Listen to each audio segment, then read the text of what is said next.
And I said, well, can I say goodbye to your wife? And he said, this chokes me up every time I tell this story. He goes, my wife has severe Alzheimer's and she's no longer in there. But when we dance, she comes back. Thank you for bringing my Alice back to me. I'm going to lose it again. It was at that moment where I realized.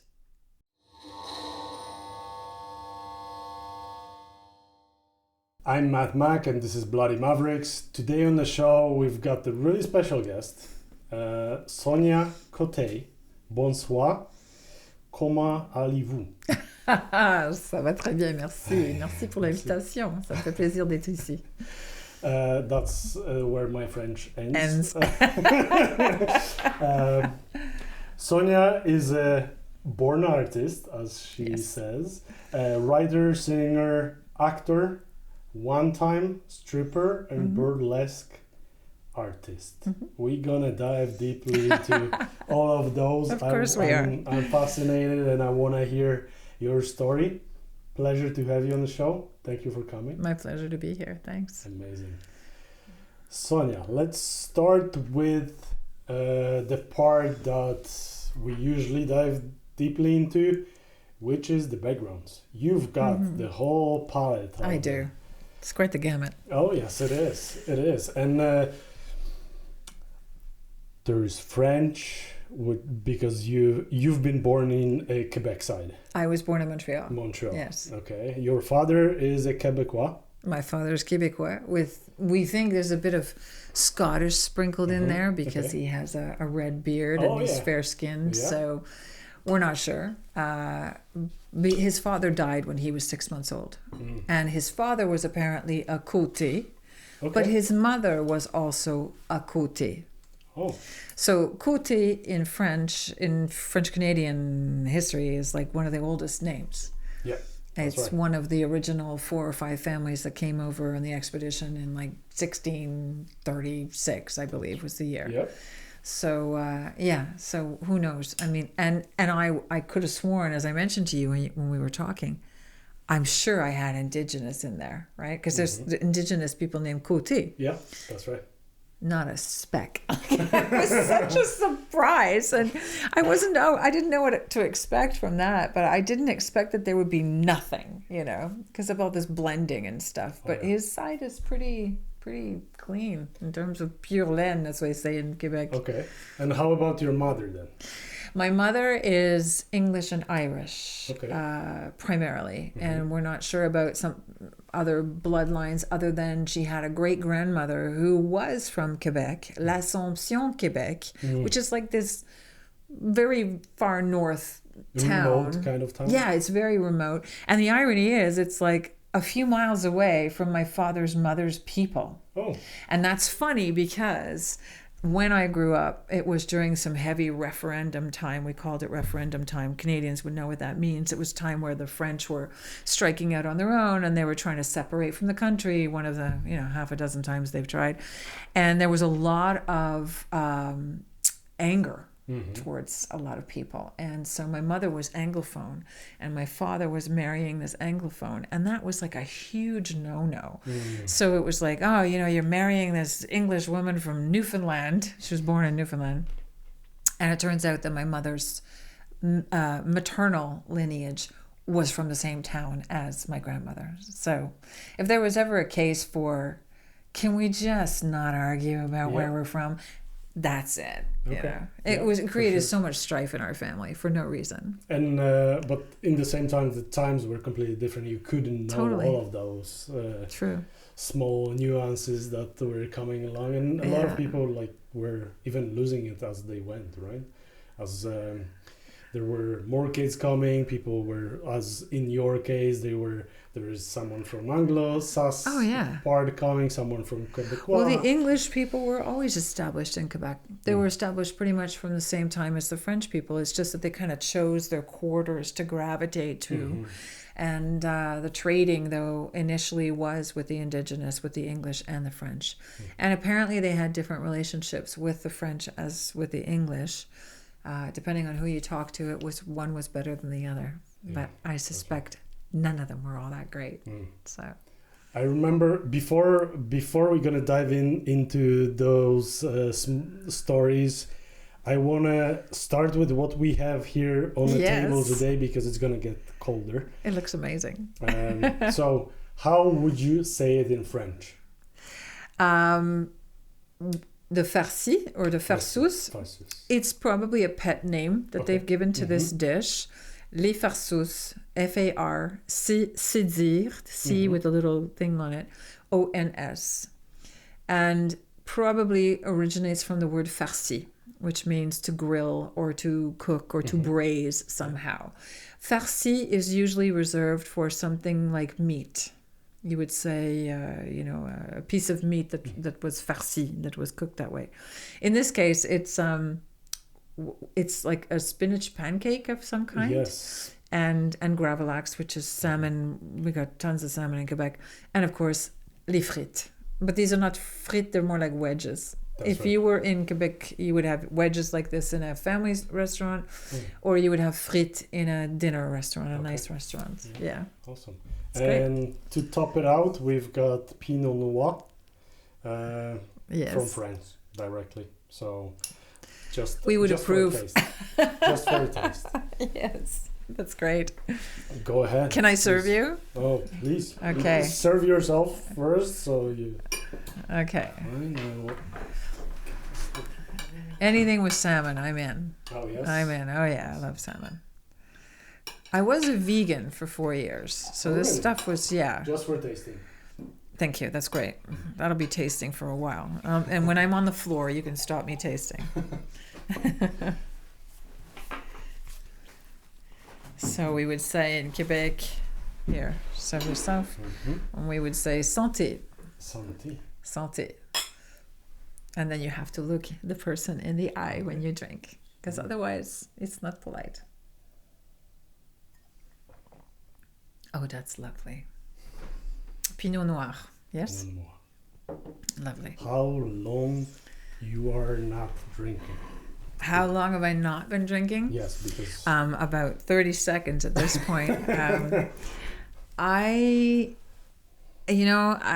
like to make people perhaps a little uncomfortable with this interview. I like to talk about menopause because it is a massive thing that people don't talk about. That's right. So when I first started entering into menopause, my whole body just went like everything that worked before didn't work anymore. I couldn't do the same things that I did before for a workout, for diet, for sleeping, for consumption of alcohol. Even my vitamin supplements, I found I was falling victim to niacin flushes a lot of the time. Okay. So anything that would raise your body temperature was like, even spicy food was like, oh God, it's going to be another hot flash from this. Oh. Yeah. So I just pulled back on everything. Bon appétit. I pulled back on everything, and I listened to my daughter, who had just gone vegan for political reasons and humanitarian reasons. And I said, well, why not?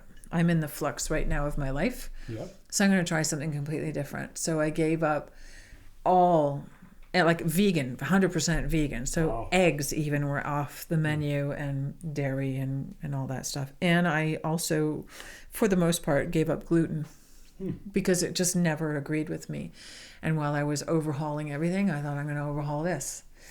And I was also... training for a bikini competition at the time as a vegan, which is just sign me up for the most difficult thing I've ever done in my life, like hands down, right? I think I trained like 18 months for that thing because I kept getting interrupted by work. Like I would get, shows, or I would get, so it was really, really difficult, but my health turned around completely, like night and day. And I realized it wasn't just the meat, no meat, or the dairy, no dairy, although the dairy is not great for us.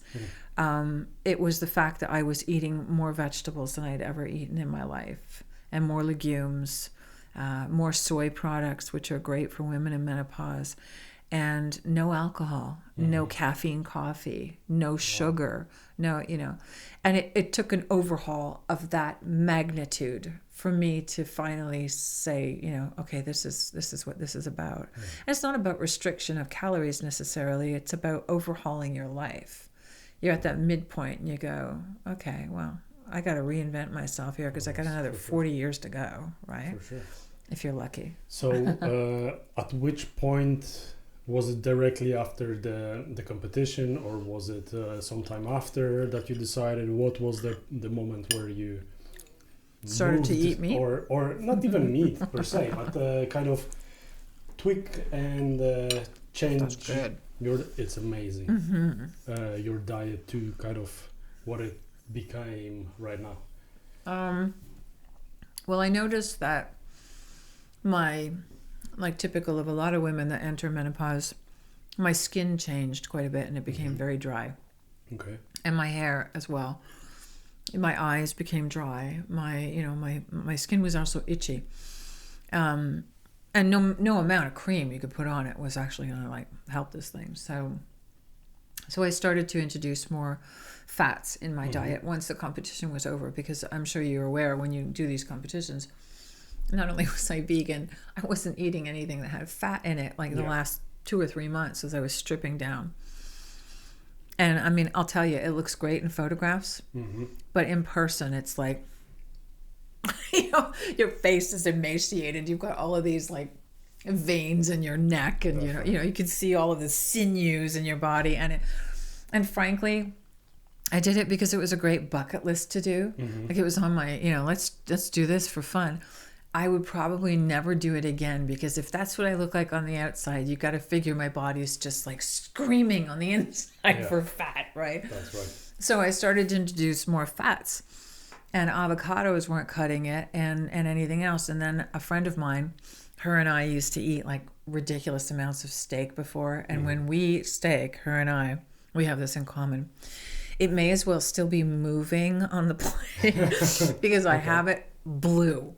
And it's actually bleeding on the plate, and if I'm really being honest, I would take that blood and stick it in a sauce the next day. I mean, that it's got to be, I call it Chicago black and blue, right? Yep.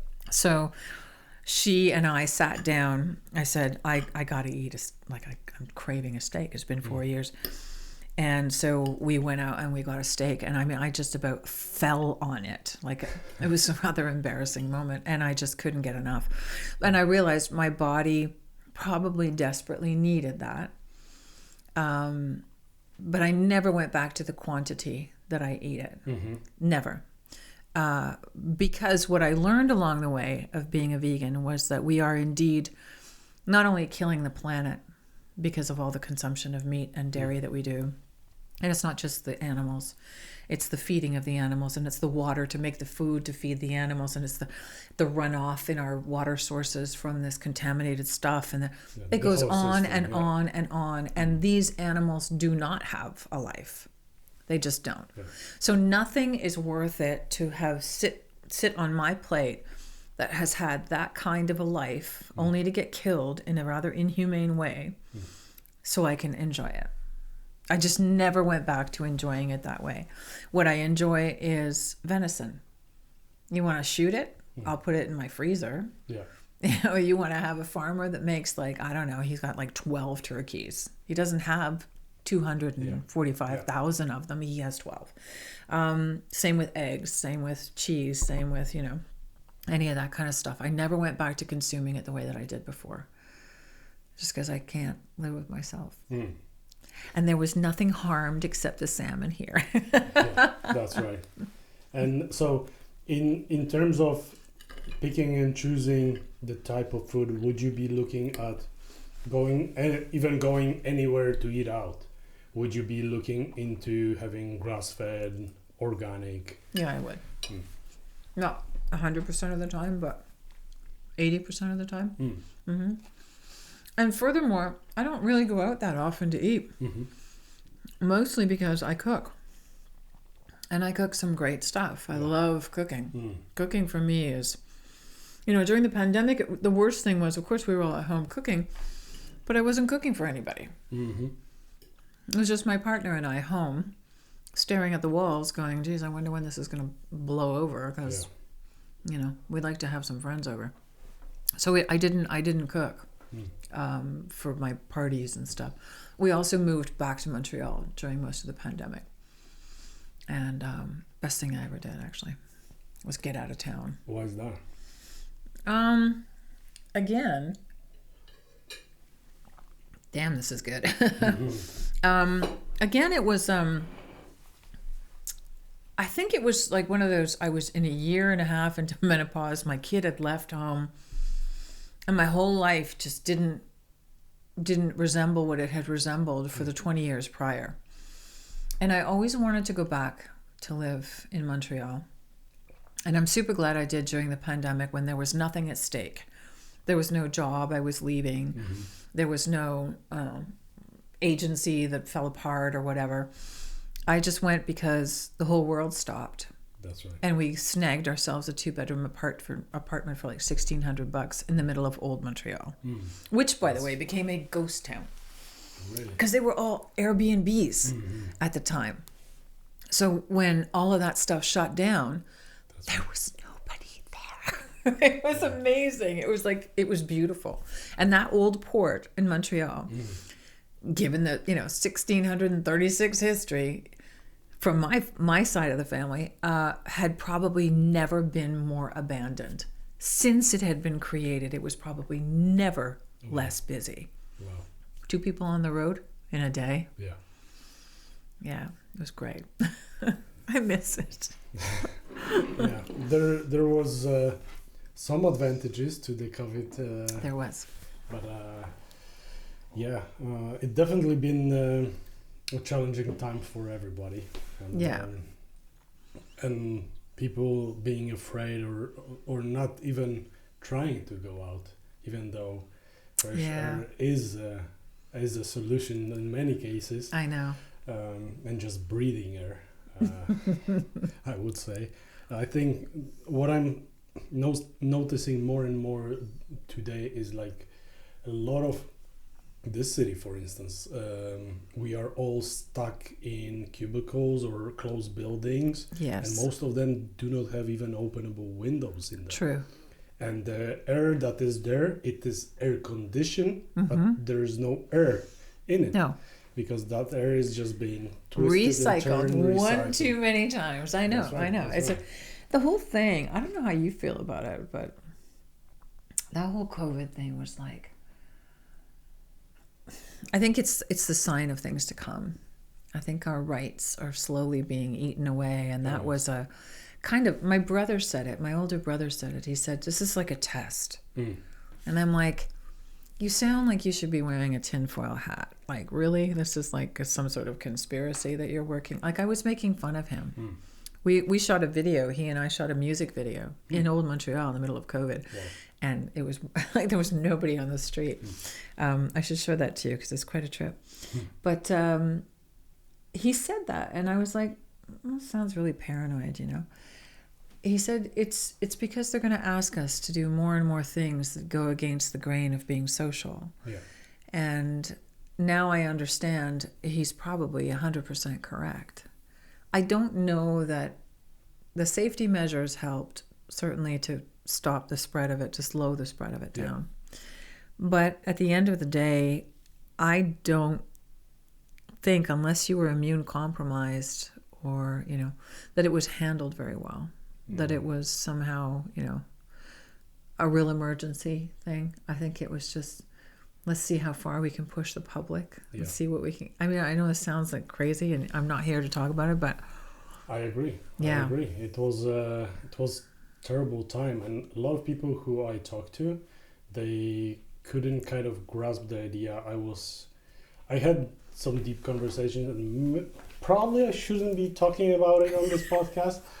I know, but I feel like, okay, let's just get the cone of silence. But in the same time, I think the pretty important role of this podcast is to make people think again. Yeah.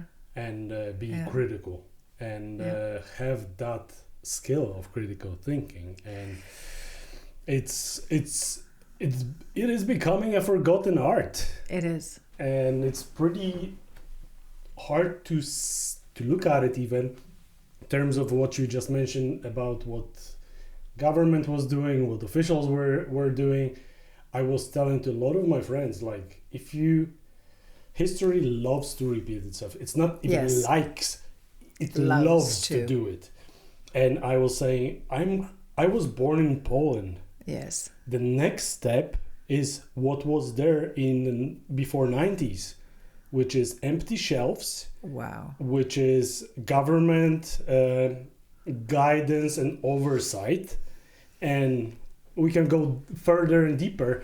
If someone been in Cuba, in real Cuba, yes, they know what I'm talking about. And I'm not talking about resorts. I'm talking about go deeply into, for instance, Cuba, Vietnam, any of those places. Sure. And just see how life is under communist regime. And unfortunately, there's Ayn Rand who wrote Atlas Shrugged. There are like every political cycle, every country goes through this. And well, they say that we have 80-year spans, right? History goes in roughly 80 years. And we are at the tail end of the last 80 years, which means the next 5 years is going to be a correction, because we were just through the crisis. That's right. There will be more, but they'll be smaller, I think. And now we are in a correction. And unfortunately, the correction is no longer in the hands of the people. True. The correction is in the hands of the very few people that have the billions of dollars to direct everyone else's life. That's right. And that's where we are. I mean, I grew up middle-class Canadian. That's about as middle class as you can. My father worked for the CBC Radio, Canadian Broadcasting Corporation. Yep. And he did it in French and English, also typical of where I grew up. A lot of us spoke French and English without an accent. That was very common. Wow. And in certain pockets of Quebec. And so we were of that ilk. We owned our own home. We had very little to pay in mortgage at the time. There were 3 of us kids. My mom raised Newfoundland dogs. She had a kennels, and my father was on radio and television. And they did okay. Yeah. My parents were not ever wealthy, but they were comfortable. And so us 3 children grew up thinking, well, that was going to be our reality too. Even as artists, we made a very good living. All of my family are artists. My younger brother's a computer artist, graphic and designer. Wow. My older brother is a musician and a voiceover artist and an actor. Amazing. And I'm a singer and actor and voiceover artist. And my father obviously was singing and dancing before he landed with CBC. So he was, we're all in the arts. My mother was a writer. Just everybody was, and we were never worried about, oh my God, we're going to run out of money and stuff. Now with the new economics, whatever you want to call them, I have a few choice words about them. We have pushed out the middle class. Yeah. So most of them have been pushed down. That's right. And the few of them that floated to the top, most especially, of course, you owned a home here, because you don't pay capital gains when you sell it, right? That's right. So, and I lost my own real estate through a horrible divorce. That's a whole other show. But I am now the working poor of Canadian society. It's fascinating. It doesn't scare me in some ways. It only scares me when I think about like running out of dental care at 65, like, money for dental care. But I saw this coming a while ago because I've never worked for a corporation. I've always been self-employed. That's so right. As an artist. So we are the avatars and the speakers for society in whatever form we give to them as artists. Right? And so here we are, we're living that reality. Where you come from, it is not inconceivable that that's coming here too. No, it's not. And people have a hard time believing that. Canada is so friendly and it's so... it would never be allowed here, and it already has been. Yeah. In the last 5 years, we've seen the effects float to the top. I think it's been in the works for a long time, but I think it's floating to the top now. So all of these conspiracy theories that I used to laugh at, I'm now starting to think about them twice. And how did you feel coming here, thinking you'd escaped a lot of stuff, only to have it follow you at your heels? right? It was super challenging, to be honest with you, and eye-opening for the first time. Like, I still had a hope on the beginning. When we were coming here, we came here before COVID. So even... How much before COVID? We came 2018. Oh my God. So... Wow. You just got your feet wet. Oh yes, we were going through our own struggles, and then the COVID hit, and I was like, "Holy, was it a good choice?" The moment of doubt for me became when I saw, unfortunately, horses riding through crowds in Ottawa. The police horses going through women and children to dissolve the truck protesters. Oh, the truck protest. You did see that, eh? I was thunderstruck, and I was okay. There is only... This is real. This is slopey slope, and this is only... It can... If we don't stop it now, it's going one direction only. Interesting, and I don't know if you followed the media with that whole truck thing. But I didn't follow a lot of it. I have to confess, I pick and choose, and I again thought, well, it's a bit of a conspiracy. I'm not sure who to believe in. The news was not reporting on anything good. In fact, the Canadian news was reporting on everything that made it look like these people were absolute wingnuts. Unfortunately. So it lost a lot of its support from the thinking people, I think. And it just appealed to those that like a good fight, or those that just, feel like being shit disturbers for the sake of being shit disturbers, right? Yeah. But at the end of the day, this is supposed to be a free country, and you can protest. That's your right to protest. You know the problem with Canadians, and the wonderful thing about Canadians, is that we're nice. And nice... Sorry for being sorry. Exactly. We're sorry for being... Yeah. Nice often means being complacent. It's very difficult to be a self-starter in this country without having 7 people tell you why you shouldn't do an idea before you go out of the door in the morning, right? In the States, it's very different. You'll have lots of people going, "Oh my God, tell me more about that." And I want to, and they're loud, and they're in, and they drive in, and whether it happens or not, doesn't really matter. They support the idea with their own ideas, and that's something I've always loved about Americans. But Canadians are cautious. You know, the frog that sits in the pot of boiling water, right? And doesn't feel that it's getting warm until it's dead because it's boiling water. We are like that. We don't move or act until the water's boiling and it's too late. And that's very much a result, I think, of being comfortable for so long. I talked about that middle class zone, right? We were very comfortable for a very long time. So to spring into action, we don't even know where to start. Who would have thought that it would have been a bunch of truckers driving to Ottawa as a form of protest? That would have been something completely inconceivable for most people. You can say a lot of great things, and Canada is definitely, I'm thankful for being here. But what Canadians do not have a faintest idea about is war. How bad.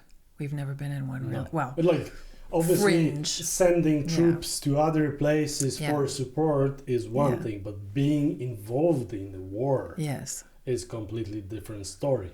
And once that makes you another perspective on history, and trying to it's not about kind of glorifying success and failures, but it is about remembrance and knowing where those bad decisions have been made, and how to not repeat them. That's a priority for every maverick, right? It is. I mean, well, we're a bunch of uneducated mavericks here. You're right. We don't know about war. I have a brother-in-law who did go to Afghanistan willingly and came back confused about his versions of war. But we don't talk about our veterans here. We don't even discuss it because there are so few of them, first of all. And secondly, Canadians just, we're really good at, we're just not going to look at that. That's a lot of what we do, right? And it's to our detriment as we move forward. And again, I'm no expert. I'm sitting here going, oh my God, the world is changing and we should do something. I have no idea where to start. So I do the one thing that I know how. I speak about it. And that's beautiful, because that's more, we need to have conversations about menopause. We need to have conversations about critical thinking.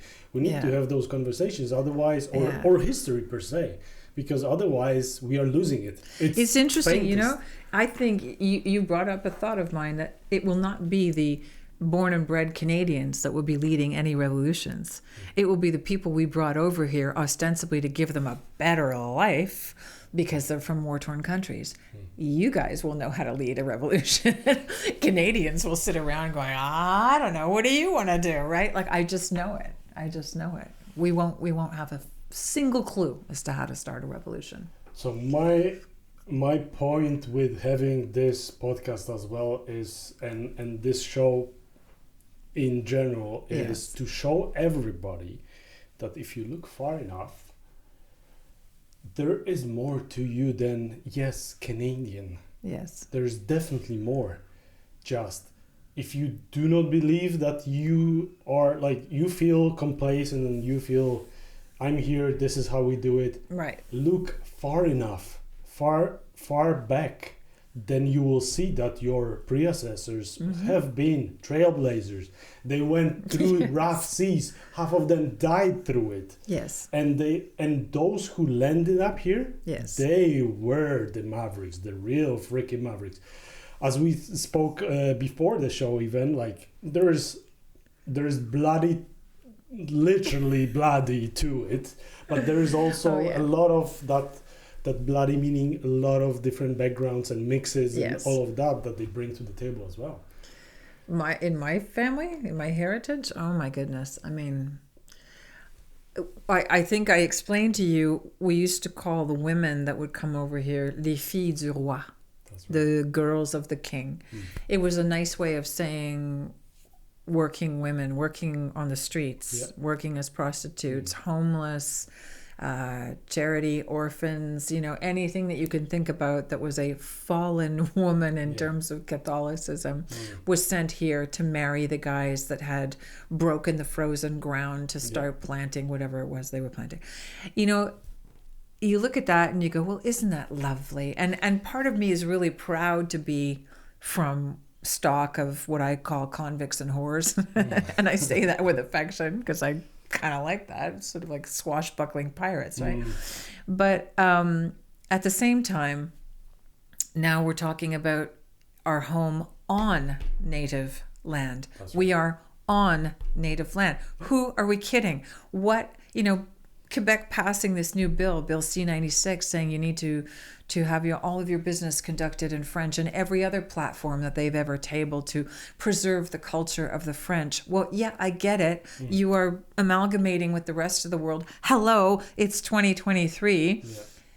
And I understand your pain that not a lot of people are picking up the gauntlet and running with it and learning French properly and all that. But what culture are you trying to preserve here? And who was here first? When you think about white people, we are the newcomers on the block. Yes. No matter what part of the world you're looking at, we're the new kids. Yep.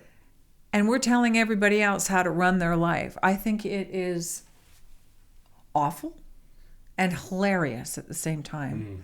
So my heritage is made up of convicts and whores. Yeah. And they probably went through absolute hell to be here. You would not pay me enough to be a woman in that time. Having 14 children to make sure that at least 9 of them live so they can work the fields, right? Yep. Teeth falling out of your head and you're still popping babies out. It's just, forget about it. No way. But all that aside, here we are 500 years later or so, almost. And whose world is it anyway? That's right. It doesn't really matter to me where people are from. Do you have a like-minded set of values? Do you believe in my value leads with kindness? Are you kind? Are you curious? That's right. Do you ask yourself questions and continue to grow as a human being when faced with something that butts up against what you thought was right? That's it. That's all we got. That's all we got. You talk about conspiracy. Somebody said jokingly, well, it'll only be a couple of years now before the aliens start making contact with us. Well, my first question is, why bother? If I were you, I would just bypass that planet. But my other question is, if you think you've got problems now with Democrat, Republican, Black, White, Mexican, Chinese, let's introduce another one now. Let's introduce the aliens and see how well we get along now. Come on, people. We're still fighting about this stuff now. Yeah. So my heritage matters to me in a lot of ways because it is literally on my face. I am typical of Irish, French, Canadian, English blend. This is what it looks like. You put Celine Dion next to my face, it's same type of face, exact same type. And I only take her because she's an example of a famous Quebec, but it is a type of face. I am not all that unusual. I'm really not. I'm born and bred stock Canadian, English, French stuff. And it mattered to me a great deal when I was growing up because people were putting bombs in each other's mailboxes and killing each other over it. My mother was not accepted by my dad's mom, and there was a lot of fighting and all that stuff. And today it doesn't matter at all. Yeah. My daughter is Ukrainian and Polish, along with all of this, right? And her father is first generation here. So, not a nice guy, by the way, sorry to say, but, but it doesn't matter to me. It's, now she's dating somebody who is Iranian and Chinese, right? That's where we're going. This world is going to really interesting places, and I feel like that mix of cultures is gonna be phenomenal. It's gonna bring a lot of interesting changes because we don't know where it's going. No, but in the same time, I believe it's super important to remember where we are coming from and what is in our veins. For me, myself personally, it was an eye changer and life changer when I accepted all my background. So really? I think it's super important. Did you not accept it for a reason? Yeah, it was suppressed deeply child trauma. So my biological father is Canadian. Wow. He's living on the East Coast right now. I saw him once in my lifetime. And it was such a traumatic event before and after that I suppressed it to the point that also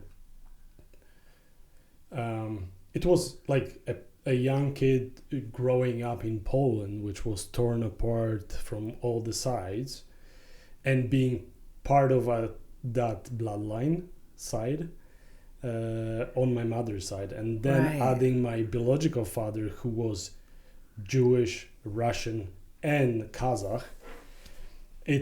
I'm basically the mix of all the people that went through Poland, through all the ages. I am just missing Napoleon parts in me, so that's kind of it. But only when I accepted it, and only then. So did you grow up with the idea drilled into your head that somebody of his background was the enemy? Oh. In Poland, everyone is the enemy. Whew. Your neighbor is your enemy. Yes, okay. I understand that. Okay. Yeah. And so Russians and Germans who torn apart Poland in pieces for generations before First and Second World War even. Oh yeah, big time. Plus Jewish, which is to all the support of Polish people through the Holocaust and all of that, they are still anti-Semitic. Wow. So did you grow up with that anti-Semitism? Yes, because I there are still jokes being played in Poland around that topics, and it's like on the official levels, you will not hear it, but on the background, yeah, regular folks will joke about it. And me as a kid, kind of having in the back of my head that this is part of me, I knew I need to hide it so deeply. Really? Oh yeah, I knew if I brought it up, it would be like. Was it a love story with your parents? Or a bad story? That's what my wife is saying, that the only way I'm looking as I'm looking is only because of love. But that love finished pretty soon before I was born, so yeah. Was there a moment of love? Don't know, and I will not know that, I think, because it's hard to get it from my mother or biological father, even harder. So I think I've got scraps of the history. So he has refused to accept you? No, other way around. Basically, he's implying that he always been trying to accept me, and he wanted to be around to help my raising me. But there are other issues there, so. And we can't get into them, right? No, because this show is about you, not about me. Okay. Okay, we'll do another show about you. Let's do that. Let's do that for sure.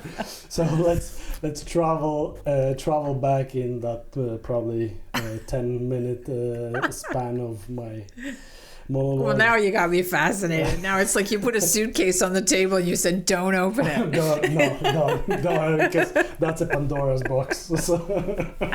We're all Pandora's boxes. We are all of us Pandora's boxes. I think that's what makes us also those mavericks, and we go against the grain, find our own paths. That's why I wrote my book. Yeah. Let's, before we're gonna go deeper on those. Okay. We're going to talk about this book in a second. I want to ask you one question beforehand. Just one? Might be 3 answers, though. So, depends. Okay, I'm ready. What are 1 to 3 things, can be more, that you think, because of your background, that you carry through your life, makes you successful or made you successful? The things that the type or the way you've been brought up.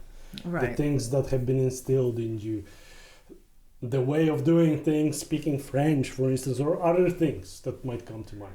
What those may be. The 3 things that make me me. The first one that comes to mind is my father, who's 83, by the way, who's just recently retired from hockey. He played hockey 2 and 3 times a week with 40-year-olds up until he was 83. And he's doesn't see very well because he has skin cancer and they've been cutting away at his eyes and stuff. He's still out there with and he's scoring goals. Like, he's not just an 83-year-old, he's the guy scoring goals. But he got boarded, so one of his ribs was, and he thought, okay, maybe it's time to give this up. But they gave him a trophy one year. Not because he was an exceptional player, but they gave him a special trophy, and that was most determined player. They just made this shit up because they had to give him something because the guy wouldn't stop. And that kind of exemplifies my family's mentality. We just don't ever give up. Like, we're just very strong-willed, all of us. We fought like cats and dogs growing up. We really did. But we also really respected each other's minds. Our ideas as artists were always respected by my parents. My brother Richard had one of the first Atari computers in our household. Like, we were not a household that had luxurious gifts, but my father got that because my brother, who had, by the way, a cartoon strip in the local paper when he was like 8 years old, he was drawing, also had a mind for math and technology. And that was the early days. So he began to write software, like when he was like 18, 19, 20. And he wasn't, like you always think, and then he made millions. No, the story doesn't end like that. But he was always innovative. He did graduate from high school at 16 because he kept skipping grades. So I had a family that was like that. My older brother was driven to, I don't know how many band practices, and my father swung deals to get recording studios for him. And same with me. I had singing lessons, I had acting lessons, I had dancing lessons, I had elocution lessons, in French and English. I was pushed into modeling and commercials and the whole thing. presentation, because at the time, of course, you take a pretty girl and you put her up and you teach her how to walk in high heels and call it a day. But I wanted more, but that's okay. It was a good place to start. So that's my family. That's what I come from. And that's our nuclear family. We don't have relatives that are in the arts in any way. And my father has hardly any relatives at all, in fact. My mother has a few relatives, but they were always working class, and they were not really interested in the stuff that we were interested in. So we didn't really have any mix with our families. We were just on our own. Who we did mix with, was a family who lived down the street. Wow. And they were black, Canadian black. So Canadian from East Coast. My Aunt Ruthie was from Nova Scotia. My Uncle Raymond was from New Brunswick. And if you know the history of certain black families that populated the east coast of Canada, it's quite rich. We won't get into it because I'm ignorant about it, for one, and number two, it's a long story. But that's essentially that family lineage there. And we stayed not just friends, we are each other's family. Wow. And they are musicians and artists, all of them. Amazing. So there were 5 kids in that family, there were 3 in ours, and we were always in one house or the other. And our 2 parents were best friends. And they had an agreement that if the one set of parents should ever die in an accident, a car accident or whatever, that we would adopt the other family legally. So this was like, And to this day, my sisters and brothers we're constantly in touch. We, in fact, live very close in proximity to each other, except the one younger brother who's in Florida, but we were just down there for his wedding. And so we're always in communication with each other. That is our chosen family. And it's all revolving around music and the arts. So, yeah. So that was like never a moment where we said we wanted to be artists. Did they say, oh, that's not possible? Because it's a hard life. It's a hard life. I guess the next thing was, and completely against the grain of my family, was that I was sexually abused as a child, as a very young child, like a 2 and a 3 and a 4-year-old, until we moved away. And then it had repercussions later on, because as pedophiles are, they can find the weak ones, like the weak sheep in the flock. So, you're walking around with that on your forehead, they're going to target you, which they did. And so I was abused again at 14, 15, 16. And then I would put myself in situations that were dangerous, because that, in my mind, was what I was supposed to do, right? Because you're conditioned to be overly sexual, overly, acting out, dramatic, whatever you want to call it, because that gets you the attention that you think you're supposed to get. Is it part of victim trauma that is making you attach kind of to this type of toxic abuse? There's a lot of expressions about that, victim trauma and sexual abuse survivor, and they're all wonderful because we all now know what we're talking about by using one of those catchphrases. At the end of the day, it's really simple. You are a victim to some pedophile or some horrific thing. Your family doesn't want to talk about it. We're just going to sweep that under the carpet and pretend that never happened, which was the way of doing things back then. Yeah. And then you have somebody like me who goes, I need to work this out. I need to, and you're dead-ended all the time. So you're finding unhealthy ways of working it out, whatever you want to call that. In that generation, in that time, the doctor who examined me, it was all in my medical records. I had obvious signs of physical trauma. I had vaginal bleeding.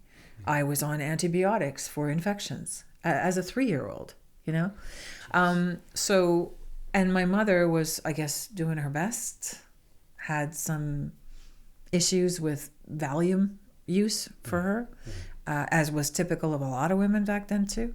My father was working a couple of jobs. I think I'm typical. I think this is a typical story. What was untypical about me was just how bloody loud I am about things that bother me.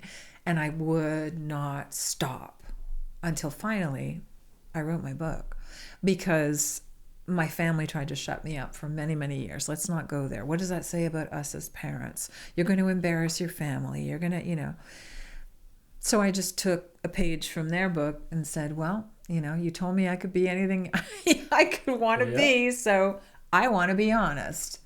Because if you cannot be honest, if you're always hiding something, if you have any shame in there, you cannot function as an artist, as a human being, as a fully fledged human. I can't have the gamut of emotions that I am allowed to have in this lifetime, in this body. Yeah, because they are tamed by all of those experiences. Everything colors that. Everything. You know, you can go into the psychology of it. You know, well, there was attachment disorder with my mother, and, you know, there wasn't enough protection. I couldn't rely on her as an infant. So, of course, you know, all that stuff. I'm old enough now. I'm 57 now. I'm looking back at this going, yeah, shoulda, coulda, woulda, you know. Do I blame my parents for not protecting me? Yeah, I guess I do. Am I angry about it? Not really. Because they were doing what they thought was best. Yeah. So I did what I thought was best.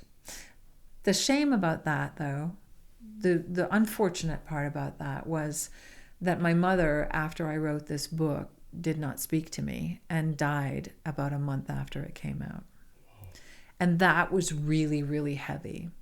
But here we are, 4.5 years after, 4 years after it's come out, and since her death, and I appreciate her more than ever before, right? So life is like that. It's a series of, if you're dealing with your trauma properly, it's a circle. Yeah. Right?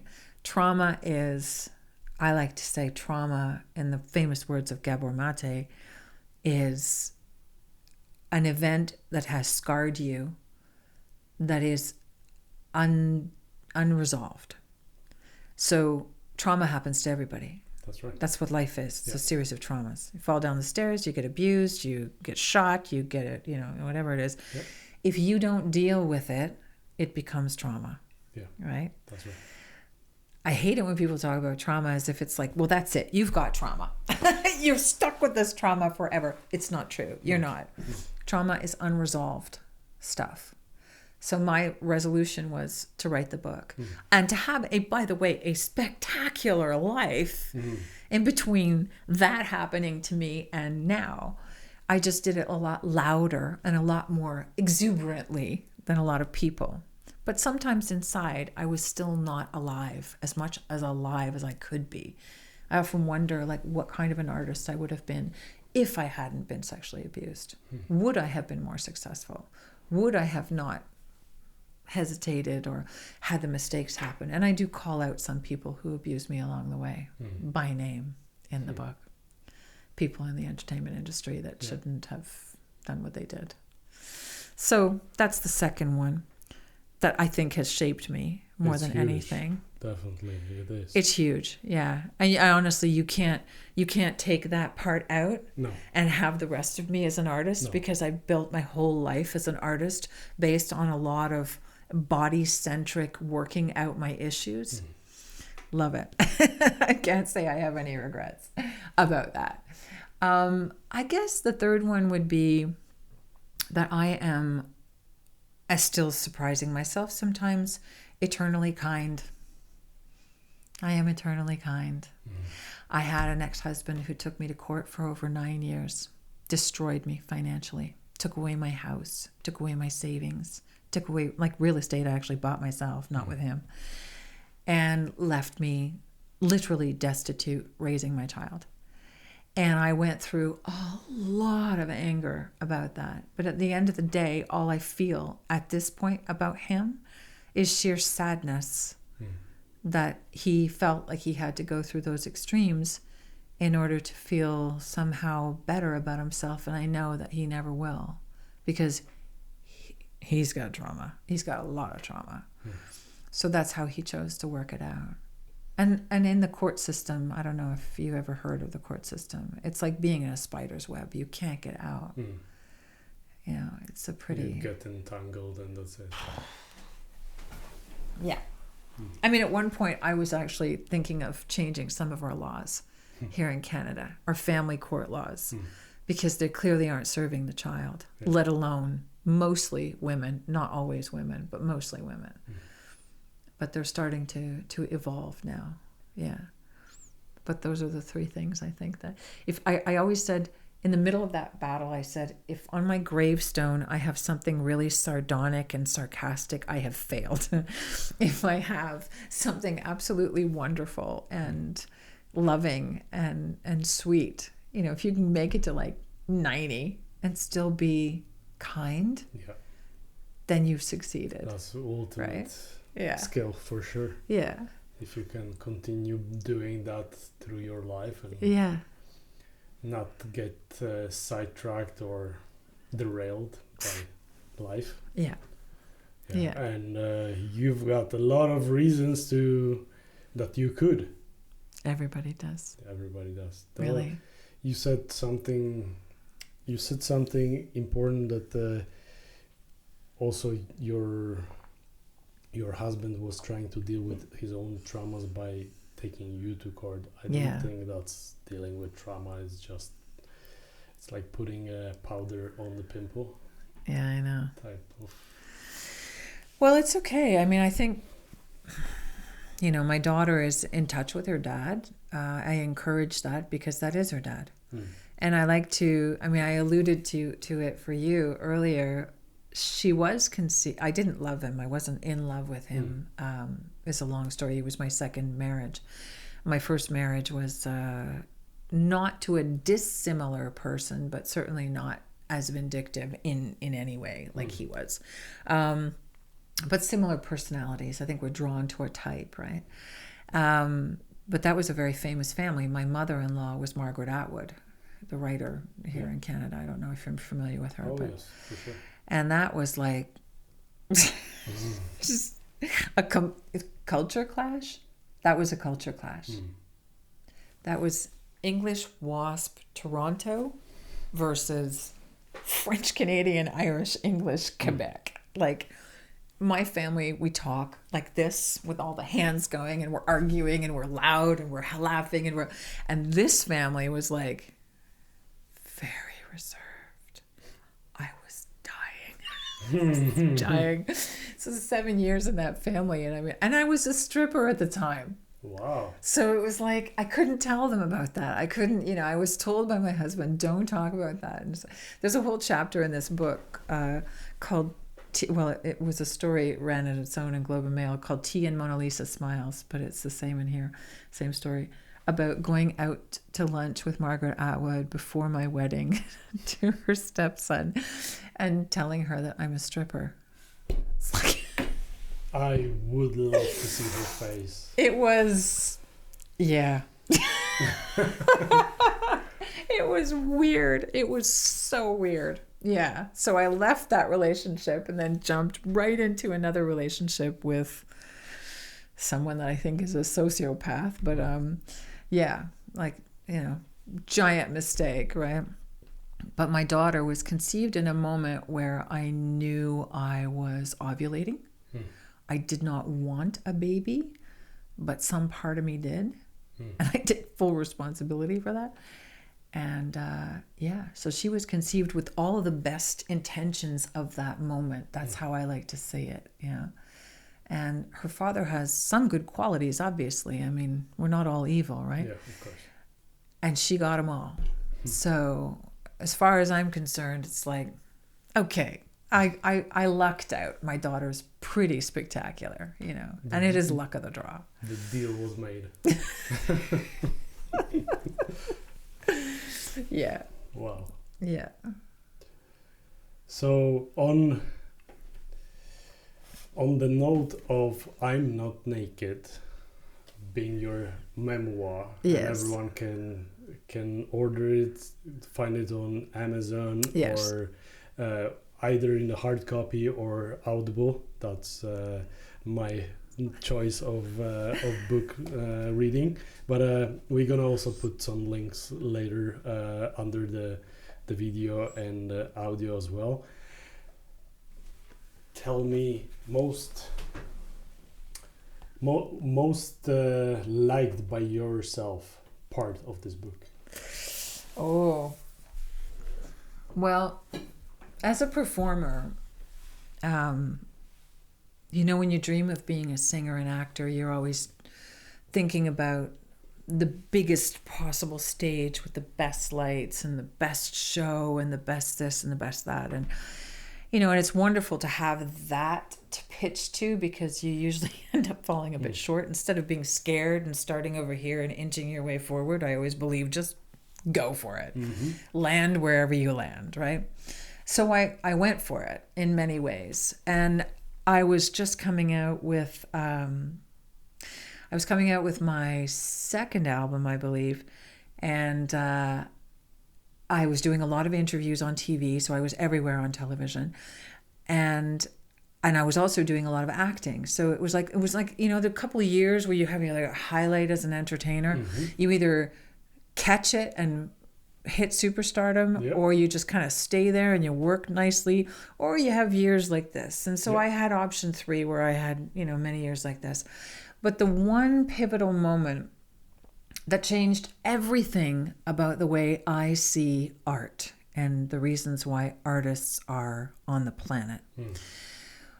In the middle of this wonderful publicity thing that I had going for a couple of years, I was booked to do a number of gigs, but one of them was like in the middle of the day, I was booked to do an old age home, a retirement home. And I thought, come on, like, who do you think I am? You know, like, it's this huge ego, right? And my piano player, whom I love dearly, my friend Jordan Clapman, said, you know, it'll be fun, you know, make some people's days. And he's far more wise than I ever will be.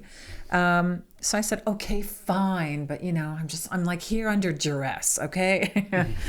So we go into this building, and I don't know if you've been to the buildings. This is now 25 years ago or so. So I'm hoping they've changed since. The lighting is terrible. It's like wallpaper from the 1950s, maybe. The tile on the floor in this cafeteria was like missing pieces, and it had one mirrored wall that was kind of like smoky, like from the 80s. And it had terrible acoustics because a mirrored wall and concrete walls. And we've got this piano that looks like it hasn't been tuned since 1978. And I've got my little speaker and my microphone, and I'm there to do what is ostensibly their songs. I did everything like pre-1962. I did like 40s, 50s, and early 60s. It was jazz, blues, swing, you know, and a little bit of country swing too. And I thought, okay, I'll just like clock it. Like, I'll just be here to just put in the time. And it's their popular songs. These people are of an age where that's what they grew up with. That was their best time. But I didn't care at the time. And then I started doing this swing number, and this couple got up. They were the best dressed people in the room. I mean, they weren't just wearing like polyester sweaters. This woman had on this chiffon blouse and a matching skirt, and she had dance shoes, like actual dance shoes. And he had on a 3-piece suit with a cravat tie, like the whole 9 yards. And they were beautiful, these people. When they danced, they looked like one person. You know, have you ever seen dancers that just know exactly where they're moving? He had like this series of language on her back to move this way, do this way, you know, back up, forward. They've been doing this for a very long time, right? So now I'm interested in entertaining them because I feel like I'm giving them the time of their life. They're clearly happy. Everybody just kind of gave them a lot of room. I think in this home, they've seen this couple do this before. So we're doing this gig. We were way over time. We only speak for an hour maybe, and we're there for like an hour and a half. And now I'm getting into it, and I'm having a good time. And at the end of it, they had to actually stop us from playing. I went up to him and I said, thank you so much. Like, that was just, I had a blast watching you guys. And I went to thank his wife, who was sitting down behind him. And I moved away from him, and I could see that she was kind of staring at the wall and looked very upset. And I was thinking there was something that had gone wrong.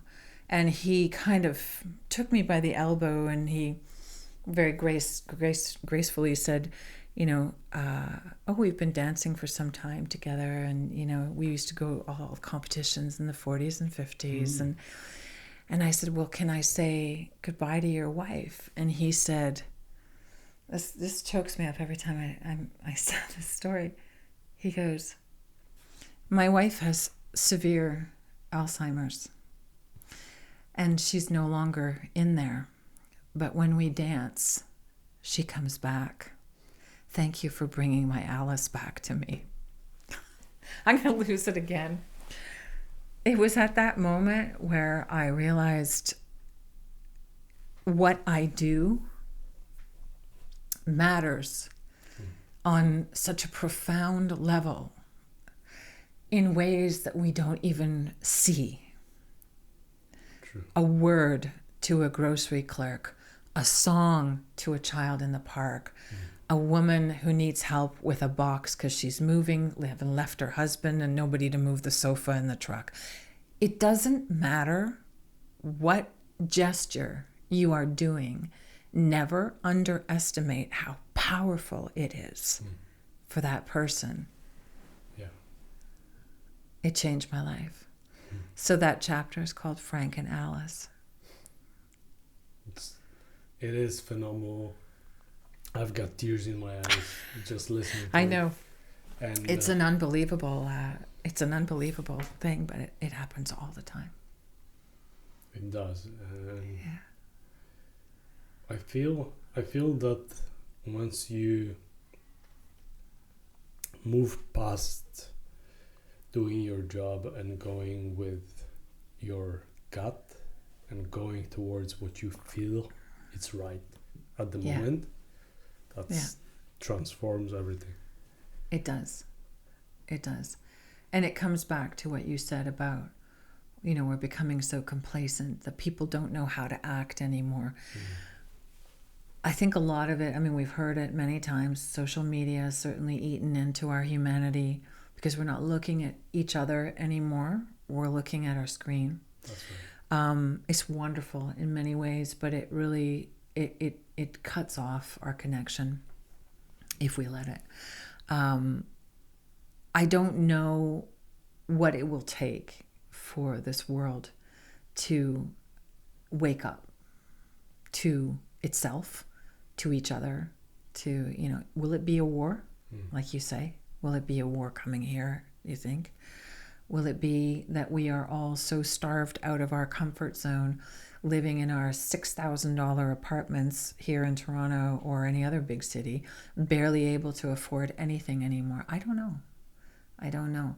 I do know that what I can do when I leave here is pet the dog that I pass on the street and make sure my child knows that she's loved, and make sure all of my friends get a helping hand if they need it without even having to ask. That's right. And going and supporting my artist friends and bringing back live entertainment as much as possible.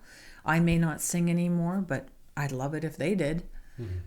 We need that connection more than ever. It is about moving people, right? And in a literal and metaphorical sense. Yeah. And especially the latter. Yeah. Because even a story like this is moving me deeply, and there are so many of those. We all have those stories. The thing They're is, everywhere. we need to let it out and share it with someone else. Yeah. I was at a Tony Robbins conference once, and I love his words. I love a lot of these iconic these people that have, big platforms. And you can take something away pretty much every time you go and see them. But there was a young girl that was invited up on the stage. She was like, 15 or something. And it was her birthday. Wow. And he said, what do you want to be when you grow up? And she said, I want to be an actress. And Tony Robbins said, oh my God, why would you want to be an actress? I don't know any actor that's happy. I lost it.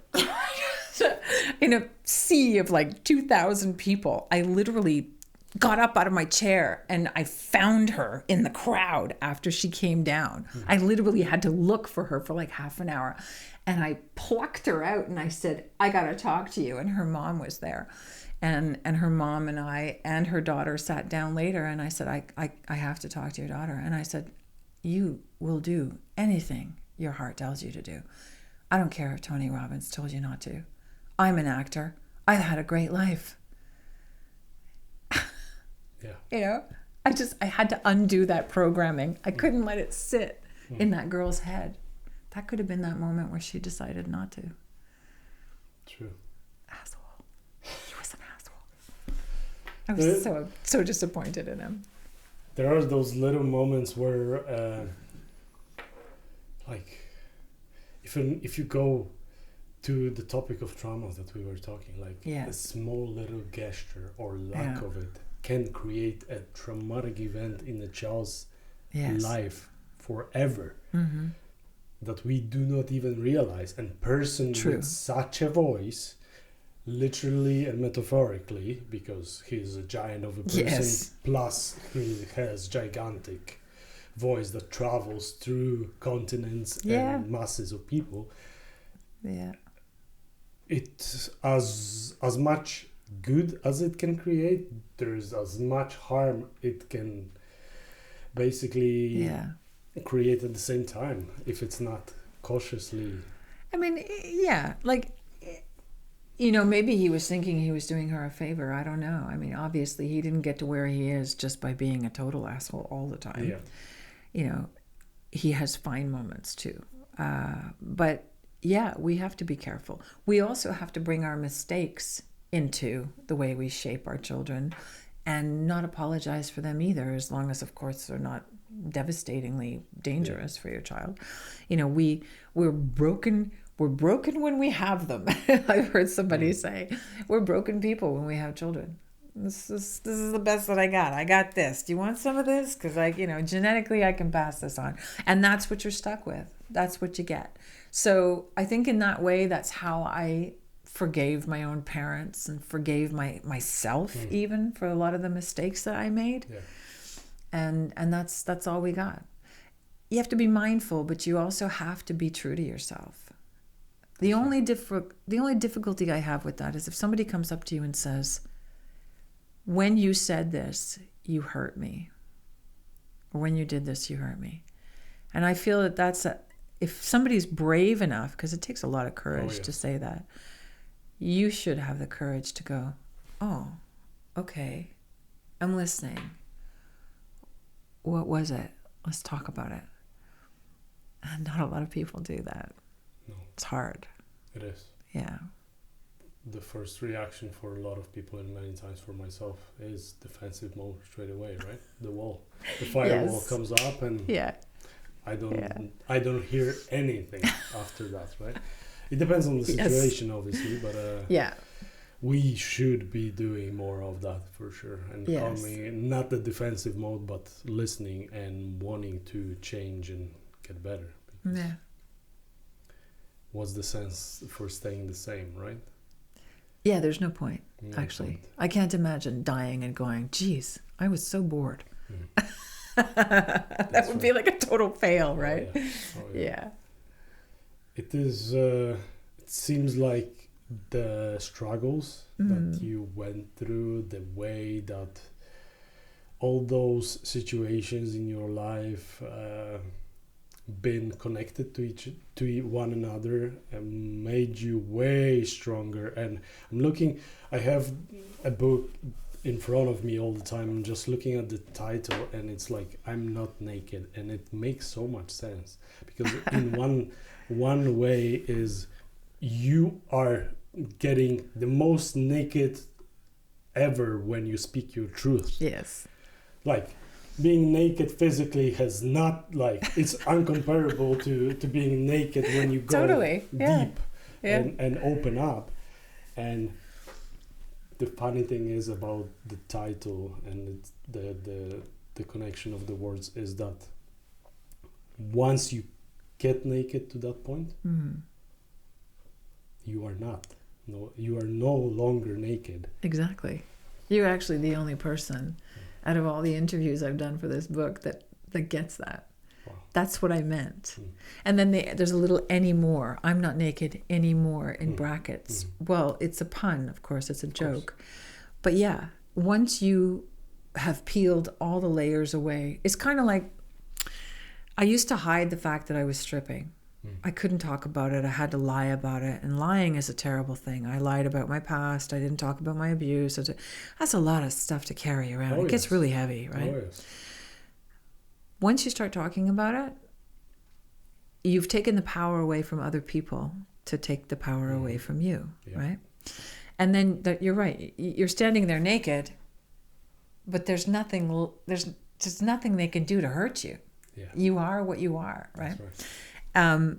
And imagine my surprise when I quit stripping in 1994, only to come back to burlesque in 2003 with corporations asking me to do these events as a burlesque entertainer. Like, it was like, what? Like, I had to lie about all this stuff, and now they want me not swinging on a pole, but, you know, I had a burlesque troupe. I had a woman that was on silks, that would strip on silks and acrobatics and stuff. I had another woman who had those balloons that she had pasties and a G-string, and she'd hand out pins so that people could pop balloons while she tap danced. I mean, it was hilarious. We had this, and I did 2 acts where I was singing and stripping at the same time with a single spotlight, or I'd go into the audience and do a comedy routine and roast a CEO of some corporation or other and get his wife up with me. And it was ridiculous. Like, all of a sudden everybody wanted to be a stripper and a pole dancer, right? Whereas I had lied about it years before. Yeah. So the world changed, and now everybody decided it was cool kind of entertainment. I thought it was really funny because also I created that troupe when I was like 40 years old. So I should have been done with all that naked stuff, but no, now all of a sudden corporations are hiring me to do events. I thought that was hilarious. Yeah.